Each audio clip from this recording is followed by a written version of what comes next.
Americans. Oh. Welcome to Weekdays Live. I'm the founder of Homes for Justice and your host for today. And the fact is, there's an awful lot to cover, a lot of issues. As we've talked before, they are all interconnected. And that's the bad part and the good part. That's the double-edged sword. We can use that to our advantage. And I've got an idea for you today, how we can do that, and how by using the interconnectedness of all of this corruption and stuff we talk about can actually help us accelerate change. So I want to definitely focus on the CFPB. It's the Consumer Financial Protection Bureau that was just established. It's something that we've been looking to help stop foreclosures, fraud closures. If you can't deal directly with the OCC, there's issues. There's issues, and I want you to be aware of what those issues are. I still want to bring to your attention more market dynamics. This is real estate. What is going on, what is being said, what I'm seeing so that you see what I see. And also a little video, if I can get it to run, about rewriting economic history. As usual, if the numbers don't look good, then the government changes how the numbers are calculated. We've seen that happen with unemployment. We've seen that happen with inflation. We've seen that happen with like the M3 money supply, where they just stopped reporting that because they just don't really want people to know the truth. And so, they just stop and we let them get away with it. So maybe what we ought to consider doing, just a thought that occurred to me, why don't we step up and start doing those things if we possibly could? Let's calculate unemployment the way it used to be calculated, or let's calculate the M3 money supply the way it used to be calculated. That should be news. And then, of course, cover-ups. And here's the good bad part. There's a whole lot of corruption and stuff going on. We've been talking about that. And I'm letting you make up your decision, your own mind. I can't make your mind up for you, but I can show you what I'm seeing and what people are sending me. But the plus is that as more people see it and there's more information out about it, and that gradually spreads, then the cover-ups unravel. They cannot, if they can't keep a complete lid on it, then we have a chance. And they're not keeping a complete lid. So that's one of the things that we can do, is to start to spread the word on whatever issue might connect with some of your acquaintances. So we're going to talk about that. So we're going to talk, I'm going to show you all this stuff. And really, I before we go on, I want you to be mulling over. So I'm going to show you my concept, my idea, right up front so that we can think about it. One of the things, as we go through the Today Show, one of the things, number one, is to not be afraid, but be aware. As we are more aware, remember that being aware is protection. The more people that are aware, the more people we have that are on awareness, and so the more protection we all have. So that is a protection technique.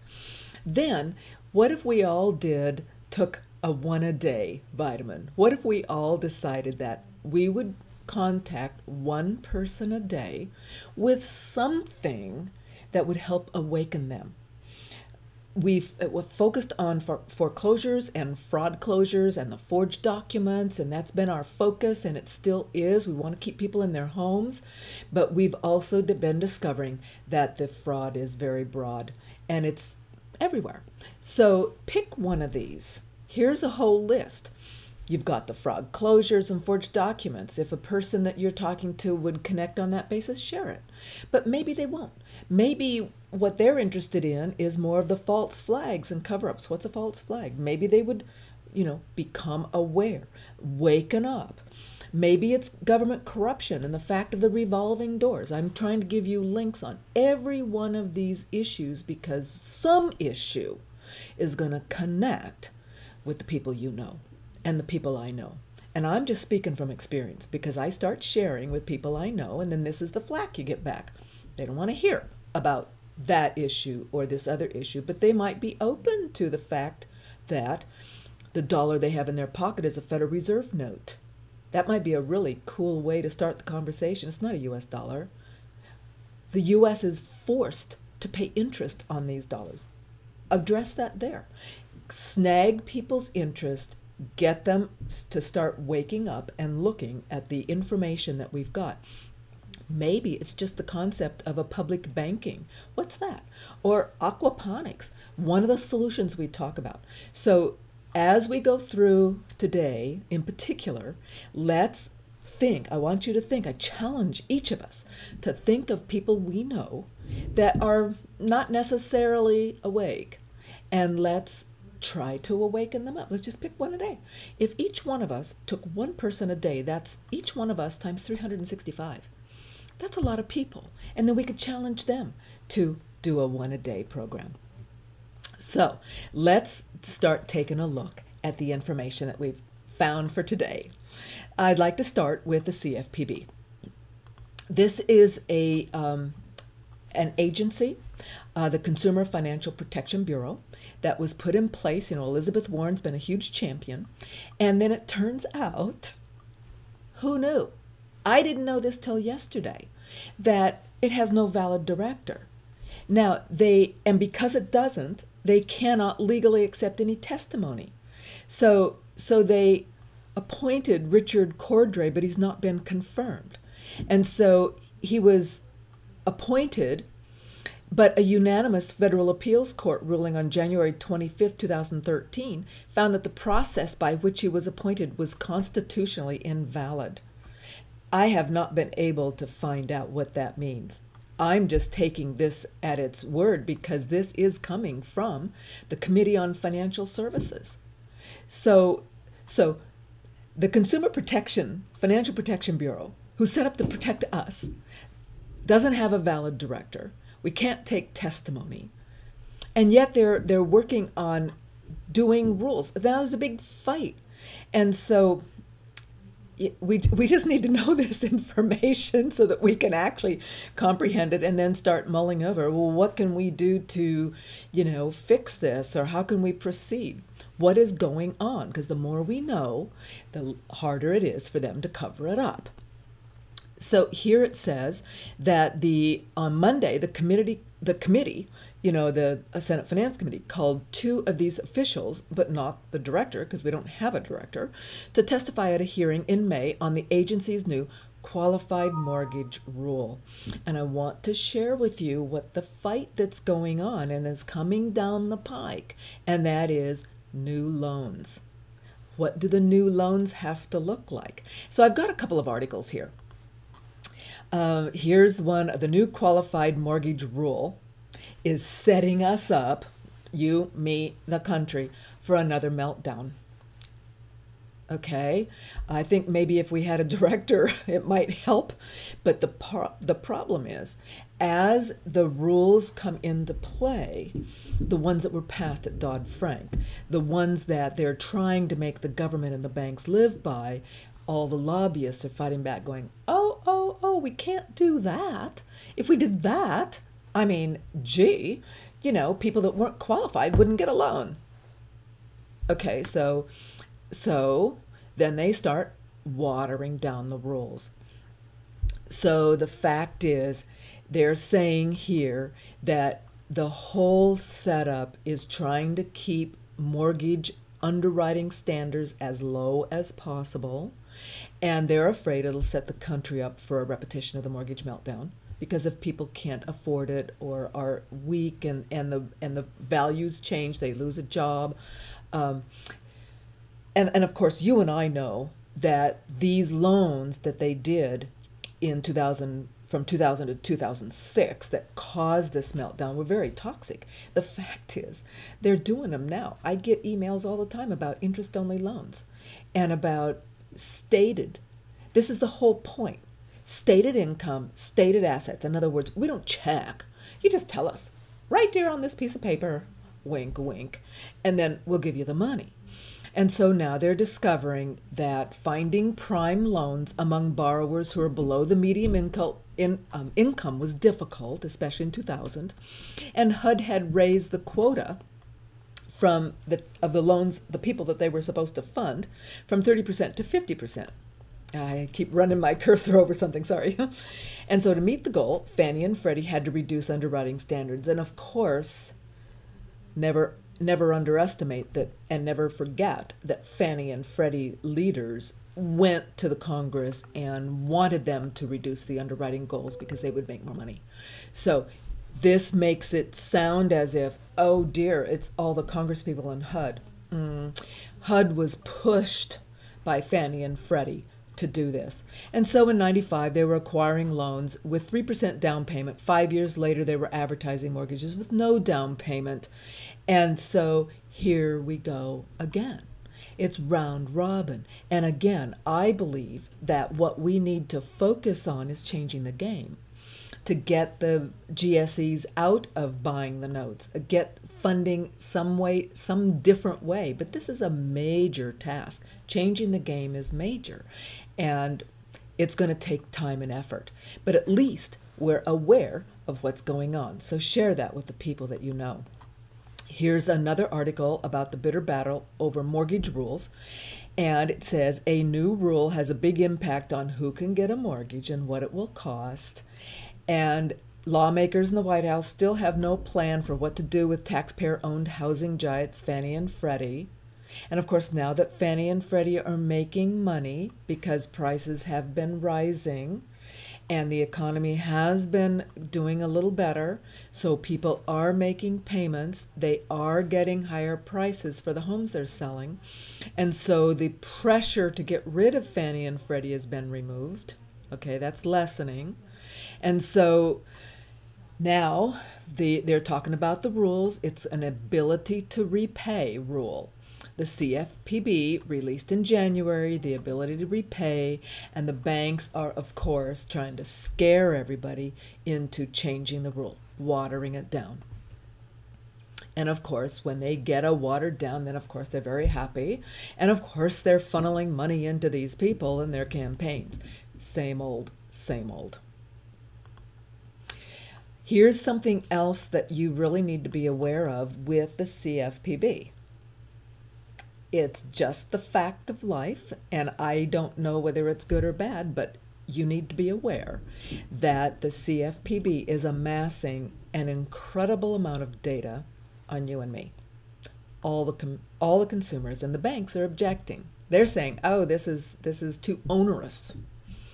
But the fact is, now we have a government watchdog agency is gearing up to monitor how millions of Americans use credit cards, mortgages, and overdraw their checking accounts. So it's not all a plus. How are they going to use that? And of course, they're demanding these records from the banks, and they're claiming it will all be anonymous. Who's going to oversee that? Are you going to be hired to oversee if it's anonymous or not? So while the goal is to sharpen enforcement and rulemaking, they claim, banking executives have questioned why the Bureau is collecting so much without being more specific about the benefits. Do they need the reams and reams and reams of data we're having to provide them? And so, of course, the non-director, Richard Cordroy, sorry, I think one of my things just automatically makes noises and I wish it would stop. There, it stopped. So here we go. They're talking about collecting this data, and Richard Cordroy says that Consumer Bureau needs raw material to make data-driven decisions based on how financial products and services are used or abused. Do they really know? I don't know. You tell me. What do you think? I think they ought to wait for complaints. That strikes me as being more directly consumer protection driven, rather than trying to watch everything I do and then figure out how to manipulate me, sell that data to somebody for marketing, use that data to, come into my house and arrest me because I bought something I'm not supposed to. I don't know. I'm just speculating here. I understand that you're along with me here on that. Okay. Let's move into, from the CFPB, enough about that for now. Housing recovery. Okay, here's an article. Remember yesterday we just talked about how there might be a bubble within a bubble. We've talked about this for about a week. I've been telling you about cash purchases. And the fact is, now we have an article saying, oh, no, no, no, no. This time, housing recovery signals are for real. This time. This time it's different. And so why is it different this time? Well, because some people said so. And when you look at rising prices are a good cure for a lot of headaches. Of course they are. And they talk about the rising prices in the past being driven by tax credits. And then they talk about the shadow inventory diminishing because of rising home prices. And what I say to that is, really? How do you get rid of shadow inventory when you don't list foreclosures? Isn't shadow inventory foreclosures? And yet listing foreclosures has greatly declined. So some of these statements sound really good. They make really good sound bites, but I want you to see what I see, and that is, okay, maybe some of this is true. It's saying rising prices are pushing 2 million homeowners into positive home equity positions. I don't know how to fix that or how to check that. I can't second source that. They're saying that. Maybe so, but does that mean they're going to sell? And besides, that's not the shadow inventory. If they're talking about underwater homeowners, that's not shadow inventory. Shadow inventory are the millions of foreclosures that Fannie, Freddie, and the banks have sitting on the books.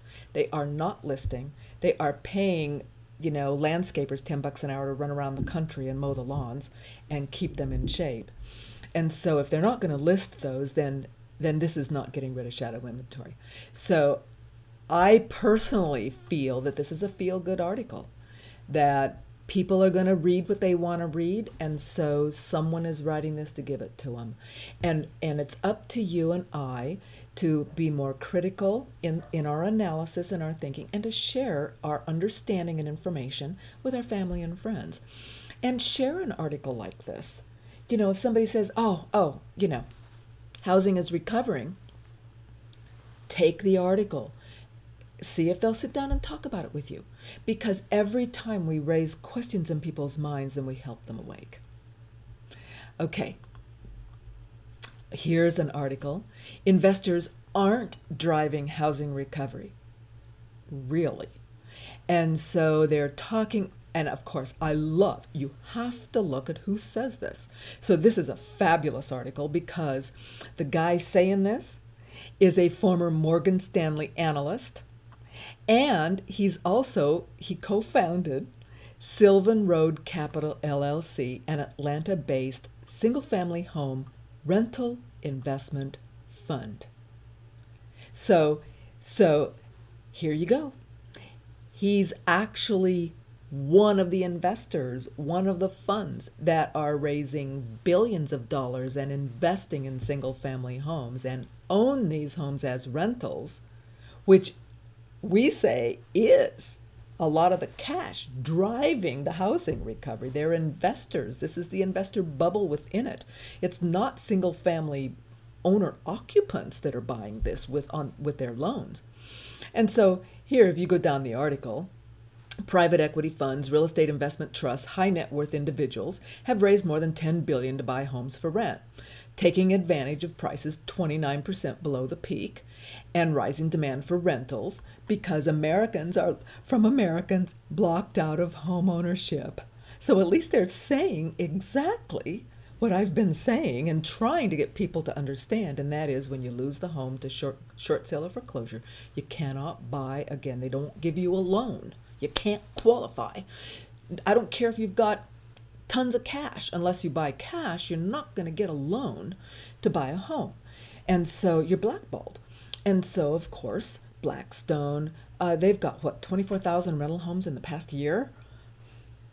Don't tell me that the investors aren't driving this, the investor purchases.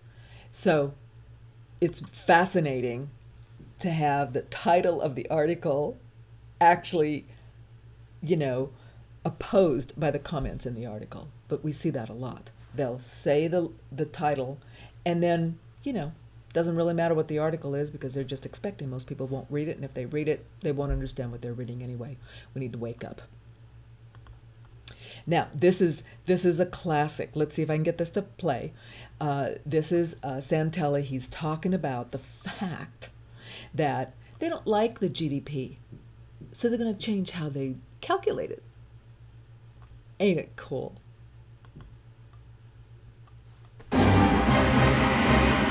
Welcome back to Squawk on the Street and the first Santelli exchange of the week.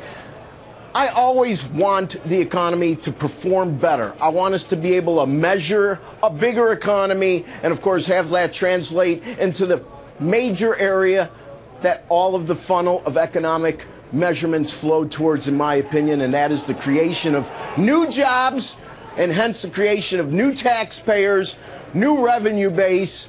That's the way it's supposed to work. Now, I'm also a big fan of new technology, that if we can do things better, we should. But now we are at a crossroads where I have to admit I have some misgivings, but hey, technology aside, we're improving. There's going to be some significant changes to the way we calculate GDP starting in July, which means the number we get about 3 months from today when we get our first look at second quarter GDP may be significantly bigger. Now, I'd like to quote, and it's on CNBC.com today as well as in the Financial Times, something that was written by Robin Harding, quoting one of the gentlemen that's at the Bureau of Economic Analysis. His name is Brent Moulton, and here's what he said. We are carrying these major changes all the way back in time, which for us means to 1929, so we are essentially rewriting economic history. Now, you can see why I'm scratching my head a little bit. I guess, you know, when the government or any employees they're in tell us they're rewriting history, my issue is that it's tough to get your GPS, first of all, and it comes at a time where we already don't have a GPS. Let's go quickly as to what some of these major changes are. Many are saying that that means we're going to see a 3% bigger GDPs. We'll have to wait and see, but they're adding research and development, which I think is a good thing. So the example in this article is, you know, you're not only going to include an iPod, you're going to include all the activity that helped generate it through research and development, carry that to Hollywood and TV and movies, and the R&D on the creative work side for some of the media that we all use. Here's the one that I actually like a lot. They're going to include underfunded pension liabilities. This is a huge issue. I hope it's not setting the table for a line of mea culpa by municipalities and states. Now, as for the number we're getting this week, Friday, first look at first quarter GDP, many are looking for it to be 3% and maybe even a little higher. That will not include these changes. A lot of this is based on income, consumption, inventories. We'll have to wait and see. Carl, back to you. Rick, I can't wait to talk to you in the next hour about some of the experiences you've had at home in the past few days, and we'll save that for a few minutes from now. Rick Santelli, thanks a lot. There you go. You don't like the numbers. Change them. We're in charge. And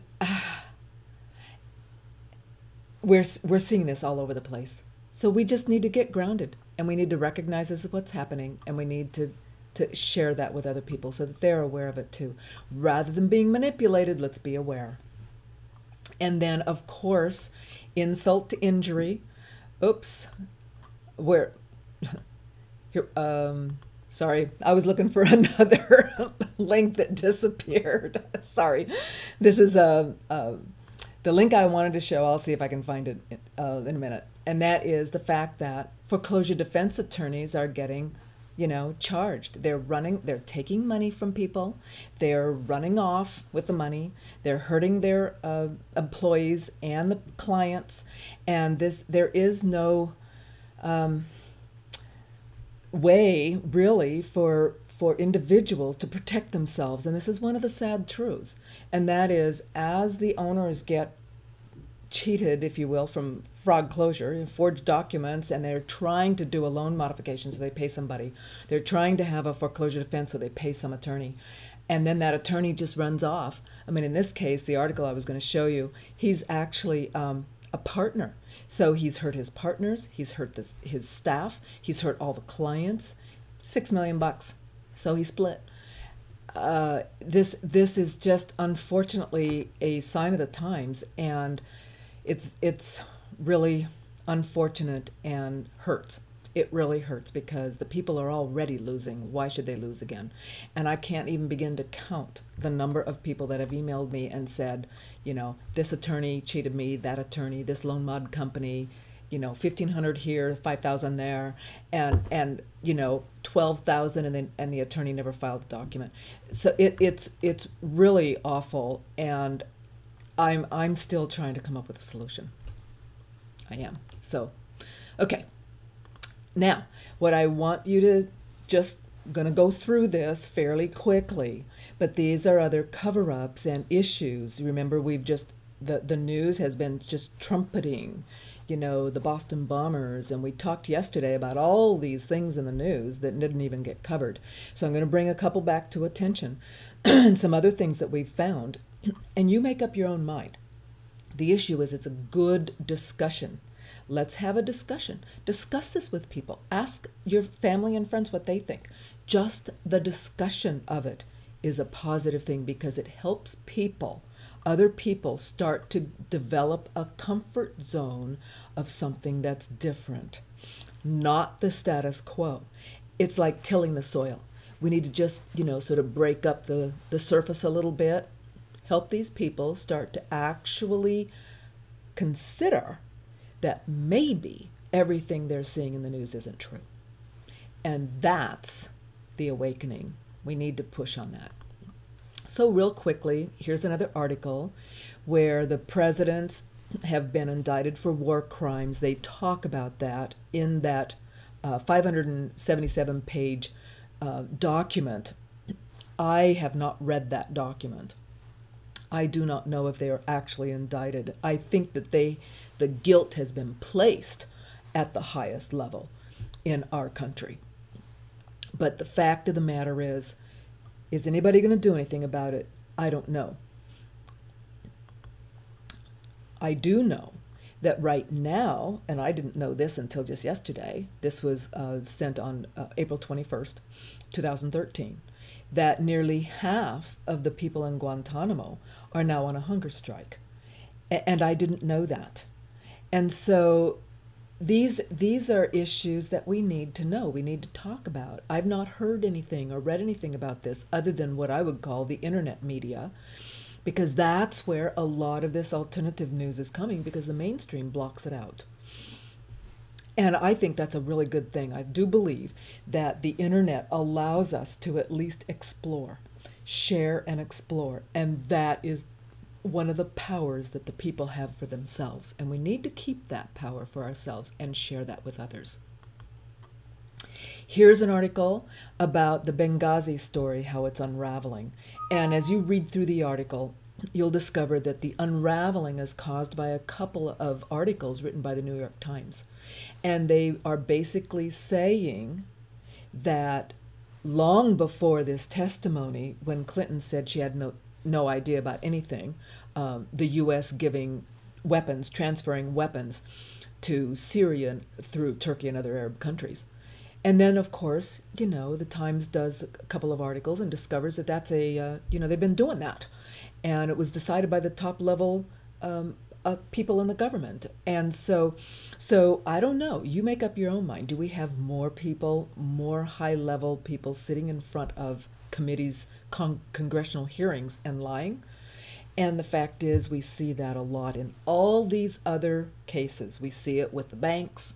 We see it with, other regulators. Oh, no, I didn't know. So it's not surprising, but it could be another inroad into a discussion with people that you know. Here, we talked about the Boston bombing. I just briefly pointed out that many people are saying there's false flag issues. This article, I thought, had, 17 good unanswered questions about the Boston Marathon bombing. And I highly recommend that you actually read it. No matter what you think, read it, because it'll open up your mind to what other people are seeing and thinking, and the pictures that they have of the Boston Marathon. And I'll tell you, you see the pictures, and then you start to really wonder, because you can read lots of words, and if you can't see any pictures, you can be easily swayed. But when you see the pictures, it'll stick with you. And we are going to be talking about a picture here coming up. They sound better facing Now here's the right way? this is We've got about to say about our speakers. the martial law crackdown after the Boston bombing. And these are some pictures that were shown. HTC boom sound. And here's Dual one, front-facing you know, stereo the guy, speakers if with the guy's built-in looking out his amplifiers. window and you see Sharp, him pointing rich a sound. gun right at Introducing you. the new all-metal And there's a little HTC video One. you Everything can your watch phone and see isn't. Get it about now at what that AT&T. was like on martial law.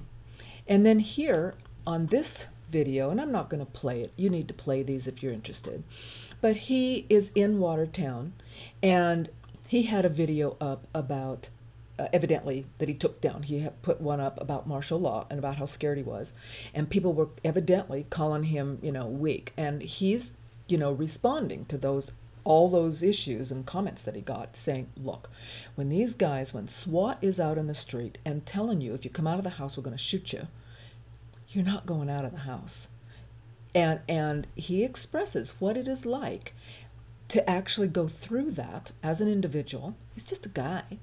And this just happened to him. It was unexpected. And it is really troubling to him.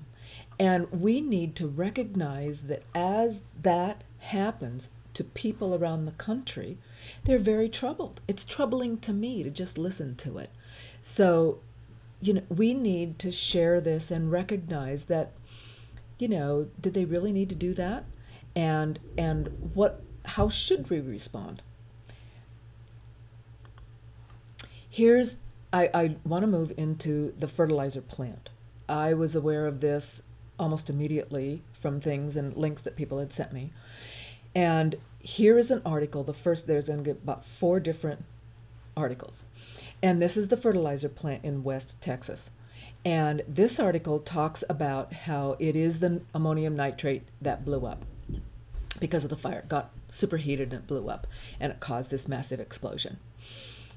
And the experts agree that it must have been caused by the ammonium nitrate and couldn't have gone off without negligence by the facility's employees and chemists. So now, blame is starting to be placed. Just think about that. Now, here is some pictures. This article shows you the pictures of the devastation. There's the apartments that were, you know, a few hundred yards away. I forget how far. And then here is what the devastation actually looks like from arterial view. And then I'm going to play a short little video, and you'll be playing this yourself, I'm sure. But you need to just see it. I'm just exposing this to you. And then you need to make up your own mind. And it's worthy of a good discussion. This guy, without a doubt, thinks that it's a false flag. Hey guys, what's going on? Okay, this is a clear inside job. You have the Boston City Marathon bombing. That's already proven an inside job. You have a drill going on about bombing, same day, same scenario. You also have Navy SEALs there wearing the official Kraft International hats. You have them wearing combat boots and stuff. It's kind of obvious. Now this is clearly a missile. You can freeze frame it at 29 seconds. Yes, I just said 29 seconds. There's a missile in clear view right in front of you. Open your eyes, wake up, realize this is a tyranny, and we need to rise up and re-upload the Republic. Give me liberty or give me death. Now, it makes me smile because I love what he said. We got to re-upload the Republic. How we do that, I don't know, but it was a cool way of saying it. It's like a computer program. Okay, we got to reboot this one. And you need to look at that because that cannot be denied. That is one of those, if you will, accidental videos. And someone was just videoing the fire. It's been viral on the internet. And the guy that did that explains the reason. Everybody goes, what? Why would they do that? And the reasoning, this is why it's so important, even if you don't believe it, that you start exploring some of these things, because what comes to light is pretty interesting. Hey everybody, so after my first video about the West Fertilizer plant in Waco, I've been getting a lot of heat for it, and one of the main things besides people denying that a missile hit it or some type of bomb was as to why anybody would have any interest in blowing up a fertilizer plant in the middle of nowhere, Texas. Oh, they're trying to get rid of fertilizer terrorists. Well, actually, if you dig a little deeper on the situation and have a prior knowledge of what's been going on in your government in this last couple months, you'd be able to see the connection. Earlier within this month, President Obama signed something called H.R. 933, which is also being known as the Monsanto Protection Act. Beyond all the legal jargon that was included in the bill to confuse you, there's a little thing called the Plant Protection Act, which is outlined in a very broad manner but can easily be interpreted and enforced as such. If a farmer wants to grow a genetically modified plant in the United States, but it was outlawed because it was found to be harmful to the environment or human health, all they have to do is contact the Secretary of Agriculture and they will be immediately issued a permit to grow these plants. It would essentially make it impossible to stop GMO plants from being grown in the United States regardless of any laws or rulings to outlaw them. Now, how might this relate to the government? Well, beyond President Obama signing and endorsing this bill, the Obama administration has been a long and profitable relationship with the Monsanto Corporation, beyond appointing Michael R. Taylor, the former VP of Public Policy at Monsanto, as the Deputy Commissioner for Foods and Veterinary Medicines, and appointing Roger Beachy, a former Monsanto director, to a high position in the USDA, and also appointing former Monsanto lobbyist Islam Siddiqui as the United States Agriculture Trade Representative. It's clear that a monetary benefit is present. If you want to look into the situation a little deeper, you will see that the Monsanto Corporation has had a present relationship with the government since the Clinton and Bush administrations. So this isn't something new, and Obama isn't the only one to blame. Hell, if you want to look at it a little more into the situation and be a real conspiracist, you will see that the Monsanto Corporation main office is located near Boston, Massachusetts, just a day prior to the Boston Marathon bombings. But however, back to the point. Why blow up a fertilizer plant in the middle of nowhere? Makes no sense, right? Well, actually it does, considering that the West Fertilizer plant in Waco, Texas was becoming a big issue for the Monsanto Corporation, considering that they were in an ongoing lawsuit with Monsanto prior to the explosion of the plant. The real motive behind a potential missile or false flag attack is clearly money. Before the blast, the West Texas Fertilization Company filed a potential class action lawsuit in the U.S. District Court for the Western District of Texas, claiming that Monsanto had artificially inflated prices for its herbicide Roundup through anti-competitive actions. The suit did not relate to storing fertilizer, believed to be at the root of Wednesday's blast. However, the suit did relate to hurting the credibility and profits of the Monsanto Corporation.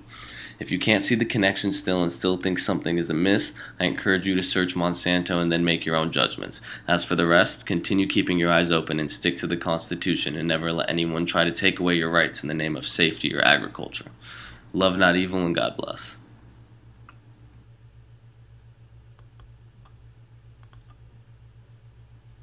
So, Obama signs Monsanto Protection Act, written by Monsanto-sponsored senator. Here you have the president signing a bill into law that was written in part by the very billion-dollar corporation that will benefit directly from its legislation. This was March 30th, and so it was just a few days before then. On Tuesday, Obama inked his name to H.R. 933, a continuing resolution spending bill approved in Congress days earlier.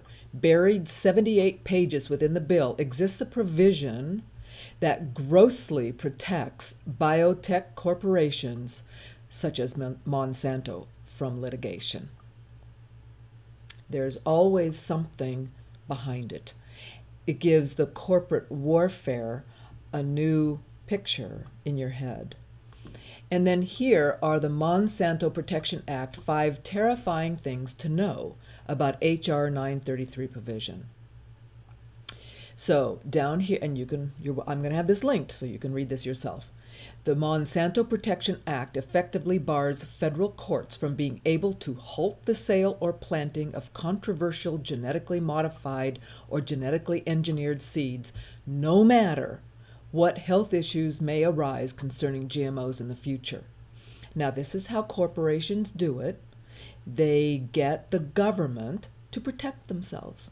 It's all for profits. And this is what's happening. Number 2, The provision's language was apparently written in collusion with Monsanto. Duh. And I am confident that you could explore the history of campaign contributions and find connections. This does not surprise me either. Number 3, many members of Congress were apparently unaware that the Monsanto Protection Act even existed within the bill they were voting on.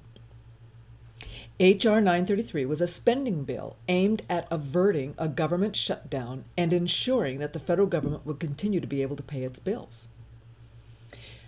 The Center for Food Safety maintains that many Democrats in Congress were not even aware that the provision was in the legislation. And I have no doubt that is true.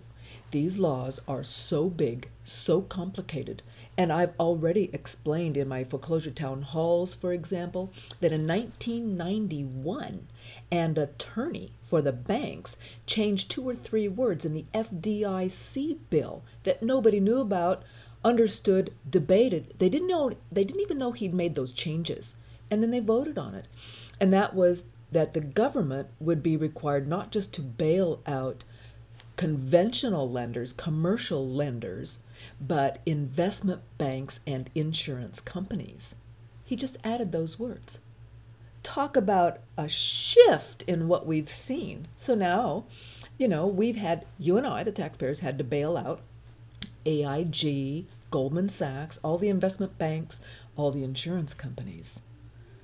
And that was planted back in 1991. So this has been a technique that advocates use.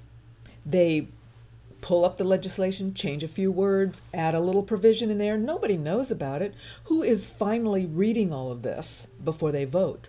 And that's the trouble. It's obviously a humongous loophole that maybe we ought to start thinking about. How can the people close that loophole?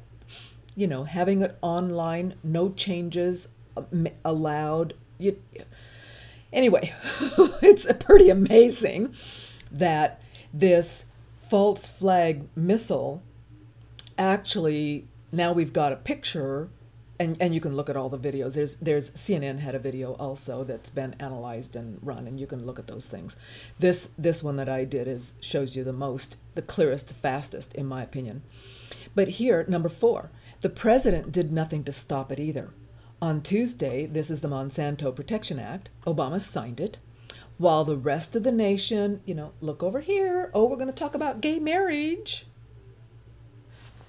While we're actually going to force you to accept genetically modified seeds no matter what.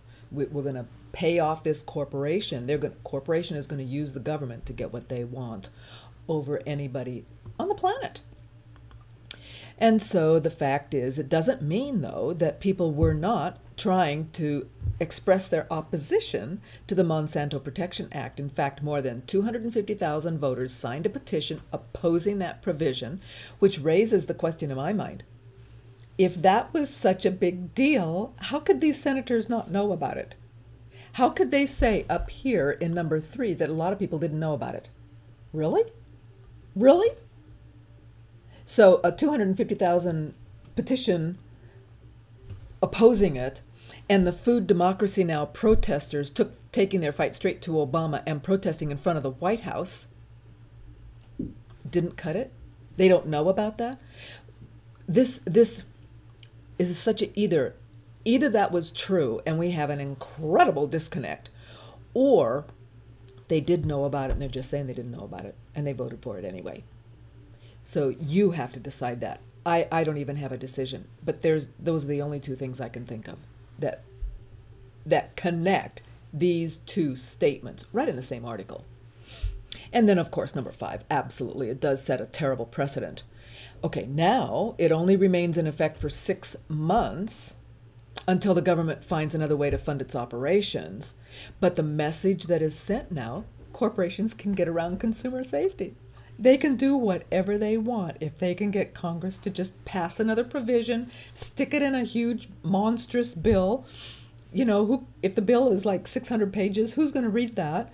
And besides, if you can change it just the minutes before it's voted on, nobody knows, you win.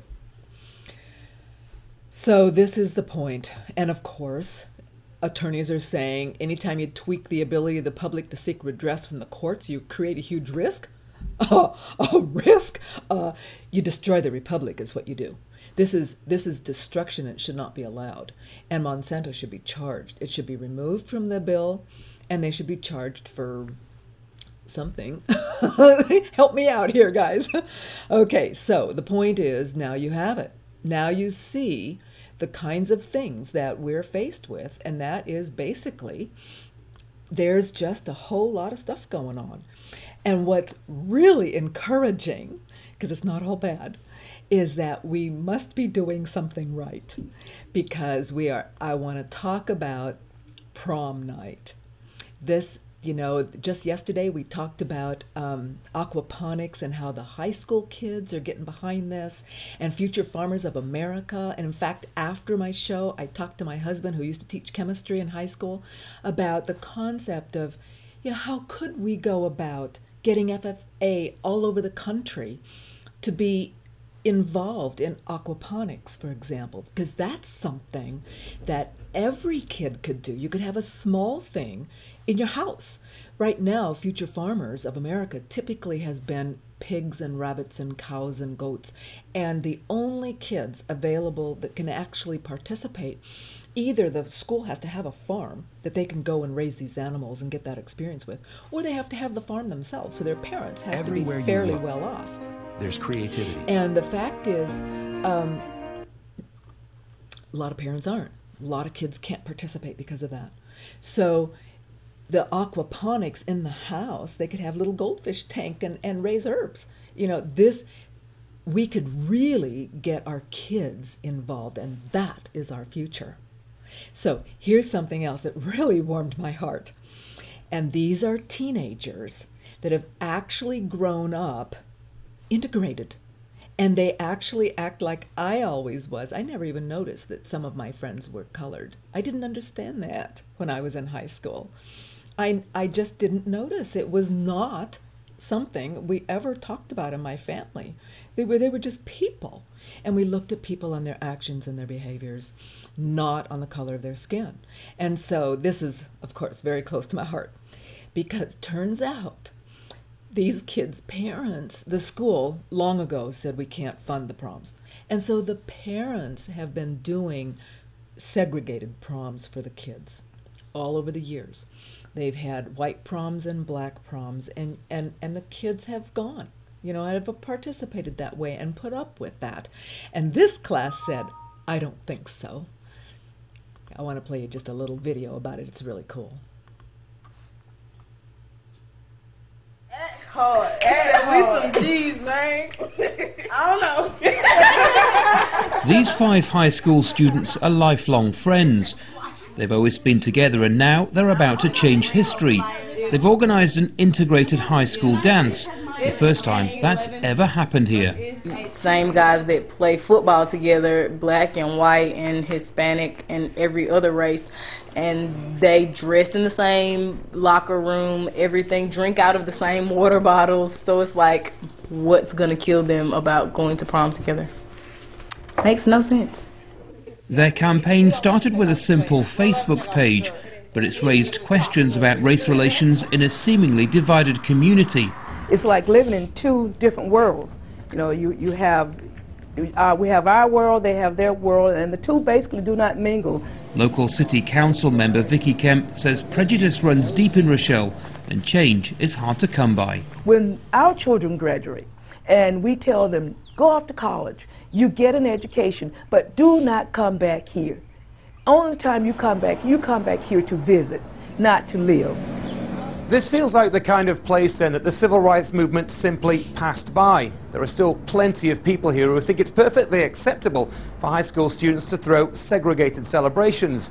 But through the actions of a new generation utilising social media, all that might be about to change, albeit slowly. Okay, come on.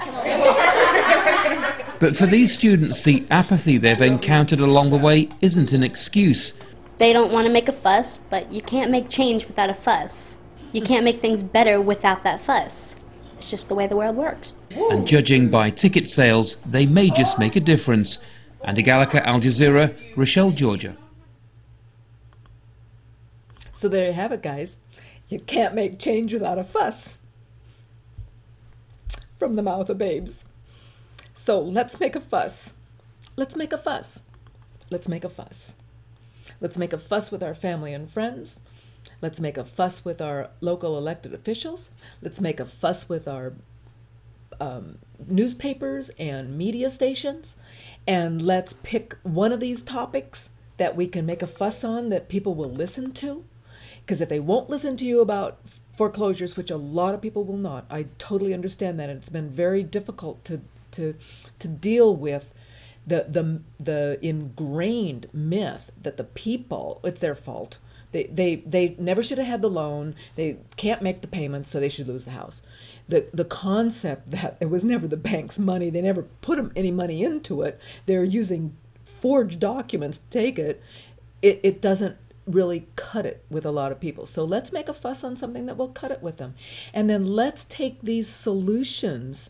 Let's take public banking, aquaponics, trading clubs like we talked about earlier, how we can do exchanges and that kind of thing. Let's go to the young people. Let's go to the high schools. Let's awaken the students, because that is how when they get a grip on this, when they understand it, they don't have years and years and years and years and years invested in the old paradigm. You and I, we've got years invested in the way things are. They don't. And so they're going to be more open. They're not going to be burdened with, oh boy, if I said that now, all the things that I did were wrong or aren't going to work for me, now what? And so adults get discouraged and depressed. Trust me, I know, we all do. But the kids, they're looking ahead. And so let's re-energize ourselves into the students of today. So that's my idea today. Be aware, don't be afraid. This is happening, it is the way it is.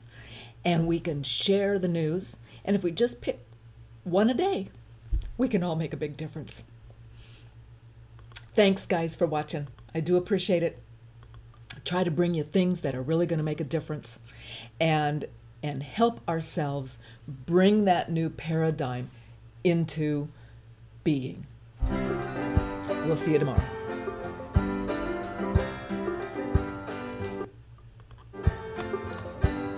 When I was a lass, I was proud of me class, like my father and mother before me. They taught me to fight for my civil rights, But it's always the same old story. the rich reign supreme while the poor can but dream. And the Labour or Liberal or Tory. And I say, bugger the bankers and politicians, bugger the bureaucrats too, bugger the buggers who make up the rules. And if you're one of them, bugger you. And if you're one of them, bugger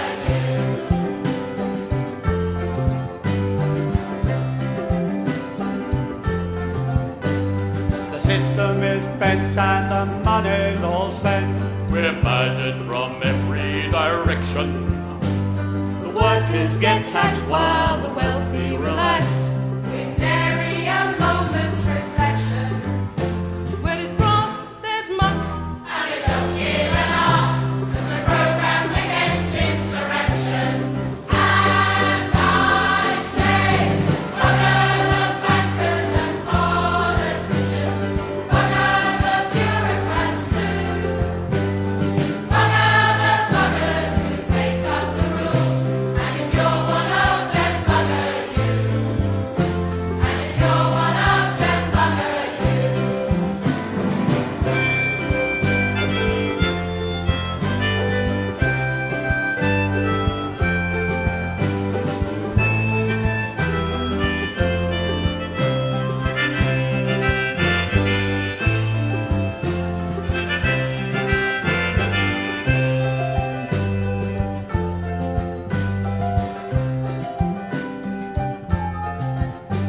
Now all you good people with passion to vent, don't give up the struggle for justice.